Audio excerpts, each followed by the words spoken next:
할렐루야. 아멘. 오늘 3일밤 수혜에 오신 여러분들 주님의 이름으로 환영하고 축복합니다. 아멘. 우리 같이 함께 인사할까요? 주님의 이름으로 사랑하고 축복합니다. 주님의 이름으로 사랑하고 축복합니다. 밤 사이에 비가 참 많이 내렸어요. 특히 어떤 지역보다도 우리 지역, 우리 중부권에 있는 지역에 많은 비가 와서 참 비 피해가 좀 생긴 것 같습니다. 그런데 오늘 저도 우리 성도들 몇 가정에게 전화를 해서 전화 신방을 했는데 우리 교회에는 성도들은 특별하게 큰 피해가 없었던 것 같습니다. 그러나 아멘. 다른 지역에 좀 비 피해가 좀 많아서 참 어려움이 있었다는 소식을 들었습니다. 빨리 하나님께서 모든 지역이 회복되고 더 이상 피해가 없도록 하나님 은혜를 주시기를 간절히 기도합니다. 아멘. 오늘은 데살로니가 전서 강의 16번째 시간이 되겠습니다. 제목을 이렇게 붙여봤습니다. 주의 날을 기다리는 성도의 자세. 우리 같이 해보실까요? 주의 날을 기다리는 성도의 자세. 주의 성도들의 자세. 우리가 언젠가는 하나님의 날을 맞이하게 됩니다. 재림의 날을 맞이하게 됩니다. 그렇다면 주의 날을 기다리는 성도들의 자세는 어때야 되는지 오늘 말씀을 중심으로 해서 함께 은혜를 나누도록 하겠습니다. 모 대학 명예교수의 글에 이렇게 적혀 있다고 합니다. 알면서도 모를 것이 역사이다. 역사를 연구하는 것은 미래를 예측하기 위해서지만 미래는 예측 못하니 역사가 물리학적으로 예측이 된다면 역사는 있을 수 없다. 그래도 예측해 보아야 한다. 예측 아니 되는데도 예측해 보는데 역사가 있다. 어련히 오고야 말 해방인 줄 믿었지만 또 못 믿었다. 그러므로 정작 온 때는 모두가 꿈인가 하였다. 연대표 위에는 틀림없는 36년 이것만 느낌으로는 360년도 더 되는 것 같았다. 일제 36년 하면 그렇게밖에 아니 되었던가 의심이 난다. 그 고난은 그렇게 심하였고 영원히 벗겨질 것 같지 않았다. 그 악착 같은 일본이 삼천리 강토 2천만 민족을 몽땅 통째로 삼킨 지 12,771일 만에 한마디 소리도 크게 지를 것 없이 맥없이 물러나던 날 당시 45세의 함석헌 선생은 고향인 평안북도 용암표 밭에서 걸음을 주다 해방 소식을 들었다고 합니다. 그는 그의 불후의 명저 뜻으로 본 한국 역사에서 위의 글과 같이 역사를 풀이하면서 도적같이 온 해방이라는 유명한 말을 남겼습니다. 즉 1945년 8월 15일 해방은 도둑같이 왔다는 것입니다. 도둑이 예고하고 오겠습니까? 몇 월 며칠 아무개 집에 제가 방문합니다. 잘 준비하고 계십시오. 그렇게 예고하고 도둑이 오는 경우는 없습니다. 도 선생님이 그렇게 하지 않습니다. 이 도둑은 예고 없이 오는 거죠. 그러면 함석헌 선생이 이런 표현을 했습니다. 이것은 해방은 하늘이 준 떡이다. 주여. 하나님이 주신 떡이다. 할렐루야. 아멘. 사랑하는 성도 여러분, 주의 날, 재림의 날은 언제 올까요? 도적같이 온다는 거예요. 도적같이 온다는 거예요. 오늘 재림을 기다리는 성도의 자세는 어떠해야 할까요? 어떤 이들은 오시는 그날까지 충성을 다해야 한다고 믿고 그렇게 사는 사람도 있습니다. 그런가 하면 어떤 이들은 주님이 곧 오시니까 그날을 전폭적으로 기다려야 한다면서 아무 일도 안 하고 아무 수고도 안 하고 그저 기다리고만 세상서 모두를 다 중단하고 그날만을 기다리는 사람들도 있습니다. 그런데 성경에 보니까 구약 성경에서는 이스라엘 민족이나 이방 민족들의 죄악에 대한 형벌의 날로 주의 날을 말하고 있어요. 이 주의 날 바로 심판의 날입니다. 아모스 8장 9절 10절 말씀, 주 여호와의 말씀이니라. 그날에 내가 해를 대낮에 지게 하여 백주의 땅을 캄캄하게 하며 주 여호와의 말씀이니라. 보라 날이 이를지라 내가 기근을 땅에 보내리니 양식이 없어 주림이 아니며 물이 없어 가람이 아니요 여호와의 말씀을 듣지 못한 기갈이라. 아멘. 사랑하는 성도 여러분, 주의 날은 심판의 날과 공통점을 가지고 있다고 볼 수 있습니다. 바울 사도가 데살로니가 성도들이 언급하고 있는 주의 날 역시 심판의 의미를 가지고 있습니다. 그리고 주의 날은 부활하셨다가 승천하신 주 예수 그리스도께서 성도들과 함께 다시 심판하기 위하여 재림하신 날입니다. 주의 재림을 사모하는 성도들은 이제 오늘 본문을 통해서 주의 날에 대한 바른 이해를 함으로 우리가 주의 재림을 준비하면서 기다리는 건강하고 은혜로운 복된 성도들이 될 수 있기를 주의 이름으로 축원합니다. 첫째로 재림의 시기는 아무도 모른다는 거예요. 주여. 그날 재림의 날은 아무도 모르지만은 주여. 누구만 아실까요? 하나님만 아신다. 아멘. 한번 따라서 해보실까요? 재림의 시기는 주여. 하나님만 아십니다. 하나님만 아십니다. 하나님만 아신다는 거예요. 여러분, 우리가 헌옥되고 유혹되면 안 됩니다. 몇 월 며칠 몇 시에 주님이 오십니다.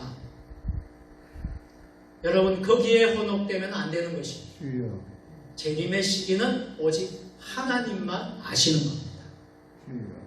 할렐루야. 그래서 오늘 본문 1절과 2절 말씀 같이 해보실까요? 형제들아, 때와 시기에 관하여는 너희에게 쓸 것이 없음은 주의 날이 밤에 도둑같이 이를 줄을 너희 자신이 자세히 알기 때문이라. 아멘. 아멘. 할렐루야. 아멘. 주의 날이 언제 온다고요? 도둑같이 이를 줄을 알아야 된다.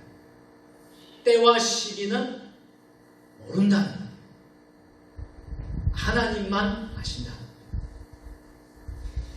데살로니가 성도들은 주의 재림의 날에 대해 관심이 많았던 것으로 보여집니다. 본문의 정황으로 볼 때 그들은 주께서 언제 오십니까? 언제 오시느냐고 바울 사도에게 물었던 것 같습니다. 이에 바울 사도는 뭐라고 말하고 있습니까? 주의 날, 곧 재림의 날에 대하여 형제들아 때와 시기에 관하여는 너희에게 쓸 것이 없음은 이렇게 답변을 하고 있어요. 즉 주님이 재림하시는 때와 시기에 관해서는 할 말이 없다는 거예요. 오직 그분만 아신다. 할렐루야. 하나님만 아신다. 주님의 재림에 대해 관심을 둘 필요가 없다는 뜻이 아니라 재림의 때는 그의 가르침의 한계를 벗어난 상황이라는 것을 그가 이미 데살로니가에 있을 때에 언급했기 때문입니다. 데살로니가 성도들은 주님의 재림이 임박했다고 믿었어요. 그래서 생활에 혼돈을 가져왔어요. 또 무질서가 일어났어요. 당시에도 데살로니가 교회 그 당시에도 이런 혼란과 무질서가 일어났어요. 잘못된 재림 사상 때문에 그런 일이 일어났습니다. 그러기에 사도 바울은 뭐라고 하지요? 때와 시기에 관하여는 너희에게 쓸 것이 없음은 이렇게 말하면서 주님의 재림의 시기에 관한 지나친 그들의 관심을 일축합니다. 그리고 정상적인 생활로 돌아가기를 권하고 있는 것입니다.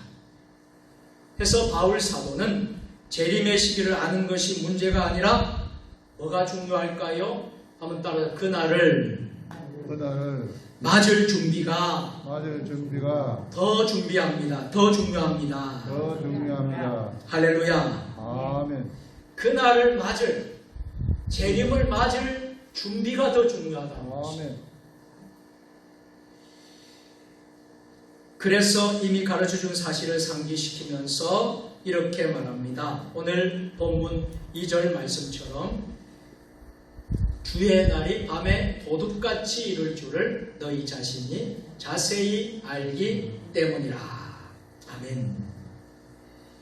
그러면서 우리 예수님께서도 복음서에 예수님의 공생에 하셨던 복음서가 있죠. 마태복음, 마가복음, 누가복음, 우리 공간복음까지 다 포함이 됩니다. 요한복음, 사복음서. 이 복음서에서 예수님은 뭐라고 말씀하셨습니까? 마태복음 24장 43절에 같이 너희도 아는 바니 만일 집주인이 도둑이 어느 시각에 올 줄을 알았더라면 깨어있어 그 집을 뚫지 못하게 하였으리라. 아멘. 또 사도 베드로가 예수님의 수제자고 아주 참 주를 위해서 헌신했던 귀한 사도였죠. 사도 베드로가 쓴 베드로 후서 3장 10절에 또 뭐라고 말하고 있습니까? 그러나 주의 날이 도둑같이 오리니 그날에는 하늘이 큰 소리로 떠나가고 물질이 뜨거운 불에 풀어지고 땅과 그 중에 있는 모든 일이 드러나리로다. 아멘. 이 말씀들은 무엇을 말하고 있습니까? 주님의 재림의 날을 말하고 있어요. 주님의 재림은 사람들이 예기치 못할 때 온다는 겁니다. 그러므로 준비 없이 살아가는 바로 그때 닥쳐 올 수 있음을 나타내고 있는 거예요. 그래서 준비 없는 자세로 그 나이가 그때 말을 막고자 한다면 매우 어리석은 결과를 가져오게 되는 거예요. 반면에 주님의 재림을 맞이할 준비로 살아간다면 그날과 그때는 아무런 상관이 없다는 것입니다. 왜요? 이미 맞을 준비를 하고 늘 준비하는 그리스도인이기 때문에 겨울이든 여름이든 밤이든 낮이든 그것이 무슨 상관이 있겠습니까? 늘 주님 기다리는 자세로 준비하고 있다면 그래서 주님은 부활하신 주님께 제자들이 와서 이렇게 묻지 않습니까? 이스라엘 나라를 회복하심이 이때입니까? 그때에 우리 주님이 뭐라고 제자들에게 대답하셨죠? 사도행전 1장 7절 8절 이르시되 때와 시기는 아버지께서 자기의 권한에 두셨습니다. 너희가 알 바 아니요. 뭐라고 하고 있습니까? 오직 성령이 너희에게 임하시면 너희가 권능을 받고 예루살렘과 온 유대와 사마리아와 땅끝까지 이르러 내 증인이 되리라 하시니라. 아멘. 우리 주님이 제자들에게 이렇게 답변하셨던 거예요. 이처럼 오직 성도는 어떤 자세로 주의 날을 기다려야 되겠습니까? 주여. 성도는 주님의 재림이 언제냐에 관심을 가질 것이 아니라 주께서 우리에게 맡겨진 사명에 관심을 가지고 최선을 다하는 것입니다. 아멘. 최선을 다하는 것입니다. 오늘 안동에서 우리 김정순 전도사님 99세 어른이세요. 제가 전에 한번 설교 시간에 우리 장병욱 선교사님 이야기를 하면서 우리 할머니 이야기를 잠깐 한 적이 있습니다. 올해 99세예요. 참 쟁쟁하시죠.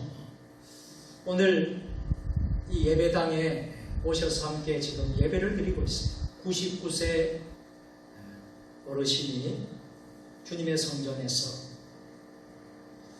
아드님 목사님과 같이 나란히 앉아서 지금 예배를 드리고 있습니다. 참 그 모습을 보면서 이 강단에서 참 은혜가 됩니다. 그리고 우리 김정순 전도사님은 오랫동안 또 전도사의 사역을 여성 전도사의 사역을 계속 하시다가 은퇴하시고 그 이후에도 늘 기도하는 지금까지 기도하시는 종인 줄로 믿습니다. 참 건강한 모습으로 기도를 하시는데 인도부터 시작해가지고 기도를 한번 하시면 인도의 손자 선교사 이름을 불러서 기도하고 그 가족들 위해서 기도하고 또 경주에 있는 자녀 위해서 기도하고 또 대구에 위해서 기도하고 이 다 줄줄이 기도를 하시는데 온 세계를 다 도시는 거예요. 기도. 온 세계를 다 도시고 올람까지 또 기도를 하십니다. 올람 베트남. 그렇게 다 기도를 쭉 창세기부터 요한계시록까지 다 기도하시는 거죠. 여러분 그 이야기를 들으면서 참 은혜가 됐어요. 참 사명이라는 게 바로 이런 게 아닌가. 여러분 사명이 무엇입니까? 사명은 주님의 일을 감당하는 거예요. 그 주의 일을 목숨이 붙어있는 한 주님 부르시는 그날까지 하는 것이 사명이에요. 근데 99세 된 우리 김정순 전도사님이 김복순 전도사님이 그 일을 그 사역을 오늘날까지 하고 계신 것이죠. 참 많은 도전과 은혜가 되었습니다. 사랑하는 성도 여러분, 우리가 주의 날을 재림을 기다리는 성도들의 자세는 주님의 재림이 언제냐에 관심을 가지는 것이 아니라 우리에게 맡겨진 사명을 최선을 다해서 감당하는 것인 줄로 믿으시기를 바랍니다. 아멘. 이것이 바로 주님을 재림을 준비하는 것입니다. 두 번째로 환난의 징조가 있다는 사실입니다. 오늘 본문 3절 말씀 그들이 평안하다, 안전하다 할 그때에 임신한 여자에게 해산의 고통이 이름과 같이 멸망이 갑자기 그들에게 이르니 결코 피하지 못하리라. 재림의 날이 분명히 옵니다. 주의 날이 분명히 임합니다. 그러나 주의 날에 대한 징조는 많이 있습니다. 그 징조는 무엇입니까? 저희가 평안하다, 그들이 평안하다, 안전하다 할 때에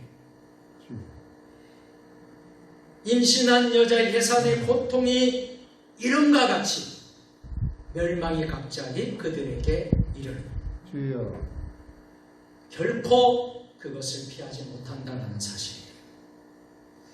또 다른 징조는 전 세계적으로 환란이 나타난다는 것입니다. 주여. 우리 예수님께서 감람산 위에 앉으셨을 때에 제자들이 조용히 와서 주의 임하심과 세상 끝에는 무슨 징조가 일어납니까? 예수님께 제자들이 물었어요. 그때 예수님께서 마태복음 24장 3절에 예수께서 감람산 위에 앉으셨을 때 제자들이 조용히 와서 이르되 우리에게 이르소서 어느 때에 이런 일이 있겠사오며 또 주의 임하심과 세상 끝에는 무슨 징조가 있사오리까? 그때 우리 주님이 뭐라고 그랬습니까? 같이 마태복음 24장 4절 5절 같이 시작. 예수께서 대답하여 이르시되 너희가 사람의 미혹을 받지 않도록 주의하라. 많은 사람이 내 이름으로 와서 이르되 나는 그리스도라 하여 많은 사람을 미혹하리라. 이렇게 우리 주님이 말씀하셨어요. 준비 없는 자세로 준비 없이 살아가지 말라는 것입니다. 그리고 주님의 날을 잘 맞이하라는 것입니다. 그래서 베드로 마태복음 24장 4절 6절에 이 징조가 나타나는데 어떤 징조가 나타나냐면 난리와 난리 소문이 듣겠으나 너희는 삼가 두려워하지 말라. 이런 일이 있어야 하되 아직 끝은 아니니라. 뭐라고 되어 있습니까? 민족이 민족을, 나라가 나라를 대적하여 일어나겠고 곳곳에 뭐라고 되어 있습니까? 기근과 지진이 일어납니다. 이 모든 것은 재난의 시작입니다. 저는 요즘 계속되어지는 전 세계의 모습들을 바라보면서 정말 주님의 때가 멀지 않았구나. 주여. 곳곳에 전쟁이 일어납니다. 기근이 일어납니다. 주여. 지진이 일어납니다. 여러분, 유럽의 그리스, 터키 이런 지역에 산불이 얼마나 많이 난지 몰라요. 주여. 또 어떤 지역에는요, 홍수가, 비가 너무 많이 와서 홍수가 일어나고요. 또 어떤 지역에는요, 먹을 것이 없었어요. 땅이 쫙 갈라지고 식물과 음식을 먹을 게 없는 나라, 아프리카 곳곳에 굶어서 기아로 죽어가는 이들이 얼마나 많습니다. 또 싸우는 일들, 전쟁이, 최근에 아프가니스탄 사태를 알지 않습니까? 아프가니스탄 곳곳에 이렇게 일어난, 또 우리가 지금 몸으로 체험하고 있는 코로나19 전염병, 무엇을 말하고 있습니까? 여러분, 주님의 재림이 멀지 않았다는 거예요. 그렇다면 우리가 어떻게 해야 되겠습니까? 깨어서 기도해야 될 줄로 믿습니다. 아멘. 깨어서 기도하는 것이죠. 이 환란을 이기기 위해서 우리는 깨어서 기도하는 거예요. 깨어서 기도하는 거예요. 마태복음 24장 14절 같이 읽어보겠습니다. 이 천국 복음이 모든 민족에게 증언되기 위하여 온 세상에 전파를 그제야 끝이 오리라. 아멘. 언젠가는 끝이 옵니다. 그러나 끝에 환란의 징조의 모습들이 우리가 영적으로 우리가 바라볼 때에 그 현상들이 나타나고 있다는 것입니다. 주여. 사랑하는 성도 여러분, 그럼에도 불구하고 많은 사람들은 이렇게 생각합니다. 평안하다, 안전하다 여긴다는 거예요. 영적으로 무감각해서 영적 불감증에 빠져서 모른다는 거예요.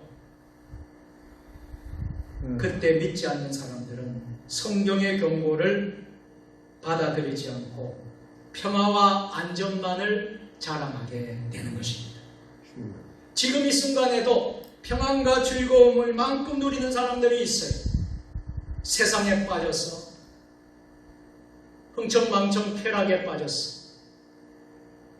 물질주의, 만몬주의에 빠졌어. 세상의 정욕에 빠졌어. 이생의 자랑에 빠졌어. 여러분, 이렇게 살아가는 이들이 얼마나 많습니까? 이들에게는 잉태한, 임신한 여인에게 해산의 고통이 갑자기 오듯이 하나님의 심판도 갑자기 닥쳐오게 될 것이라는 것입니다. 주여. 인간이 평화를 노래하고 안전을 다짐하는 것으로 해결될 성질이 결코 아니라는 사실입니다. 어느 누구도 심판을 피할 수 있을까요? 주여. 하나님의 심판을 다 피할 수 있을까요? 아무도 피할 수가 없다는 것이지. 그래서 우리는 환란의 징조가 있다는 사실을 우리가 영적으로 깨어서 기도하면서 아멘. 하나님께 우리가 근신하며 깨어 기도할 수 있는 주의 성도들 될 수 있기를 주의 이름으로 축원합니다. 아멘. 마지막 세 번째로 그러므로 우리가 해야 될 것이 무엇입니까? 같이 해보실까요? 항상 깨어 있어야 합니다. 항상 깨어 있어야 합니다. 항상 깨어 있어야 합니다. 주여. 오늘 본문 6절 말씀, 그러므로 우리는 다른 이들과 같이 자지 말고 오직 깨어 정신을 차릴지라. 아멘. 하나님은 반드시 세상을 심판하셔요. 하나님 인류 역사 가운데 몇 차례의 심판을 통해서 앞으로 있을 마지막 심판을 이미 보여주셨어요. 예를 들어 볼까요? 구약 성경에 창세기 7장에 노아의 홍수 사건이 있습니다. 노아의 홍수 사건이 바로 하나님의 심판을 보여주는 것입니다. 또 찾아볼까요? 창세기 19장이 나옵니다. 소돔과 고모라 땅의 심판을 말하고 있습니다. 죄의 싹은 심판이다. 소돔과 고모라의 모습을 우리는 봅니다. 이미 우리 주님은 그것을 보여주셨어요. 성경은 곳곳에 최후의 심판에 대해서 경고하고 있습니다. 아직까지 심판이 일어나지 않고 있음은 순전히 한 영혼이라도 더 구원하고자 하는 하나님의 은혜일 뿐입니다. 그러나 인내하시는 하나님께서 은혜가 끝없이 계속되는 것만은 아니라는 사실입니다. 인류의 최후 심판이 있을 것입니다. 아멘. 물론 인류 최후의 심판이 있기 전에 이미 개인들이 심판을 받아서 육체적 죽음을 당하고 있지 않습니까? 많은 이들이 자신의 육체적 죽음을 심판으로 여기지 않고 있으나 죽음은 엄연한 죄에 대한 심판입니다. 주여. 정상적인 사람이라면 하나님의 심판을 잘 피해야 될 줄로 믿습니다. 아멘. 그래서 하나님의 심판을 피하는 길은 어떨까요? 깨어 근신하는 것입니다. 아멘. 같이 해보실까요? 깨어 근신하는 것입니다. 깨어 근신하는 것입니다. 하나님의 심판을 피하는 길은 우리가 깨어서 근신하는 것입니다. 우리 주님도 마태복음 26장 41절에서 이렇게 고백하지 않으셨습니까? 시험에 들지 않게 깨어 기도하라. 마음에는 온이로되 육신이 약하도다 하시고, 우리 주님도 깨어서 날마다 기도하셨다. 마음에는 온이지만 육신이 연약하기 때문에 우리는 시험에 들 수가 있어요. 시험에 빠질 수가 있어요. 그래서 우리는 시험에 들지 않도록 우리는 깨어서 기도하라는 것입니다. 그런가 하면 우리가 잘 아는 주님의 열 처녀 비유를 잘 알지 않습니까? 주여. 마태복음 25장을 읽어보면 열 처녀의 비유가 나와요. 슬기로운 5 처녀가 나오고 미련한 5 처녀가 나오죠. 이 비유를 통해서 알 수 있듯이 깨어 있어서 주님 오실 날을 잘 예비하라. 이것이 열 처녀의 비유의 메시지인 것입니다. 잘 준비하라. 기름과 등을 준비했어요. 슬기로운 처녀 5 처녀는 준비했어요. 그러나 미련한 처녀는 준비하지를 못했어요. 신랑이 올 때 그것을 준비가 됐어야 했는데 준비하지 못했어요. 준비하러 갔을 때에 누가 오셨습니까? 신랑 예수님이 오셨어요. 그리고 문이 닫혔어요. 한번 닫힌 문은 열려요, 열리지 않아요? 열리지 않는 것입니다. 깨어서 준비하지 못했던 미련한 5 처녀는 참 안타까운, 불쌍한, 천국에 들어가지 못하는 그런 일이 벌어지고 만 것입니다.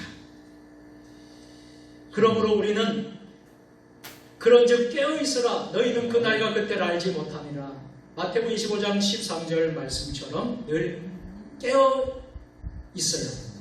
그 날과 그때를 우리는 알 수가 없어요. 마가복음 13장 30을 그러므로 깨어 있으라. 집주인이 언제 올지, 집주인이 언제 올지, 혹 저물 때일지, 밤중일지, 다올 때일지, 새벽일지 너희가 알지 못합니다. 언제 올지 모른다는 거예요. 주여. 그래서 마가복음 13장 30절에 깨어 있으라. 내가 너희에게 하는 이 말은 모든 사람에게 하는 말이니라 하십니다.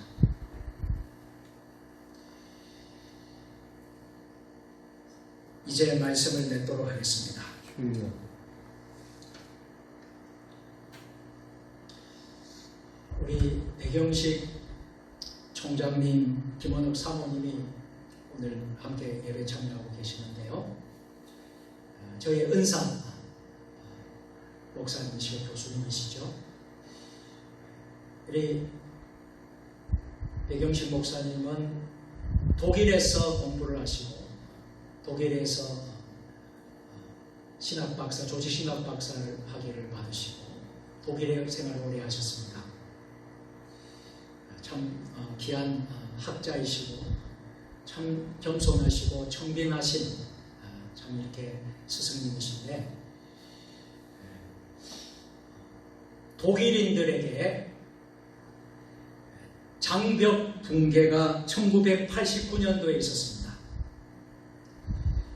그리고 독일이 통일된 것이 1990년도에 독일이 통일됐습니다. 89년도에 장벽이 붕괴되고 90년도에 통일이 되었습니다. 제가 우리 배 총장님께 들었어요. 그 통일된 그 장소를 또 이렇게 가셨고 보셨고 또 그 이야기를 듣고 참 마음이 감동이 됐었어요. 독일인에게 장벽 붕괴와 통일은 도적같이 닥쳤다는 것입니다. 누구도 이렇게 갑자기 통일이 닥치리라고는 알지 못했다는 것입니다. 그럼에도 독일인들은 기회를 움켜잡아서 역사의 대업을 완수했다는 것입니다. 왜 갑자기 찾아왔을까에 대한 질문에 독일 시민들의 대답은 한결같았습니다. 그것은 위정자들의 계산이나 밀실 담합의 결과가 아닌 민중의 거대한 압력, 국민들의, 시민들의 거대한 압력, 이 압력이 뚝을 무너뜨린 결과라는 것입니다. 주여. 사랑하는 성도 여러분, 오늘 이 밤에 우리가 하나님 말씀을 묵상하고 주여. 하나님 말씀을 우리가 들었습니다. 주의 날이 밤에 도적같이 이를 줄을 너희 자신이 자세히 알미라. 주여. 주님께서는 곧 오십니다. 성도들이 주님을 기다리는 것은 너무나도 당연한 것입니다. 문제는 어떻게 주님의 날을 예배하느냐 하는 것입니다. 요한계시록 16장 65절에 보라 내가 도둑같이 오리니 누구든지 깨어 자기 옷을 지켜 벌거벗고 다니지 않는 자기의 부끄러움을 보이지 아니하는 자는 복이 있도다 했습니다. 오직 주의 재림을 기다리는 성도는 깨어 있으면서 기도에 힘쓰고 복음을 전하는 일에 힘쓰시기를 주님의 이름으로 아멘. 축원합니다. 아멘. 다 같이 기도하도록 하겠습니다. 아멘. 전능하신 하나님, 우리 주님께서는 곧 오십니다. 아멘. 주여. 성도들이 주님의 재림을 기다리는 것은 너무나 당연한 일인데 주여. 문제는 어떻게 주님의 날을 예비하고 준비하느냐 하는 것입니다. 주여. 항상 깨어서 정신 차리고 기도하며 주님 맞을 준비할 수 있는 우리 성도들 되게 하여 주옵소서. 아멘. 예수님의 이름으로 감사하며 기도드리옵나이다. 아멘. 아멘.